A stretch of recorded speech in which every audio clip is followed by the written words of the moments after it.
Pasaway na pasahero na ayaw magsuot ng seatbelt, nauntog, buti nga sa kanya. Tayo mga Pinoy ay kalimitan ay mababait sa loob ng eroplano, pero may ilan sa atin na sadyang pasaway. Dinededma niyo ba ang announcement ng piloto kapag sinasabi niyan, "We are encountering turbulence"? Well, wag sana tayo matulad dito. Kahit na umiilaw ang fasten your seatbelt sign sa cabin, maraming mga pasahero sa American Airlines Flight 982 ay deadma lang nung sila ay lumipad mula sa Grenada hanggang Miami.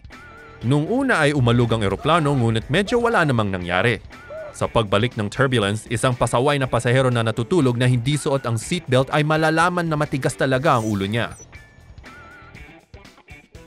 Dahil sa turbulence, bumagsak ng sandali ang eroplano at napalipad ang pasaway na pasahero sa kisame ng cabin. At nasira niya ang isang panel sa kisame. Ayan kasi. Buti na lang na hindi tuluyang nabutas ang cabin dahil mavavacuum sila sa labas ng eroplano at mamamatay sa ere. Muntikan na ito. Pero nakapalapag din ang eroplano ng maayos kahit na dahil sa malalakas na hangin na dala ng bagyong Joaquin.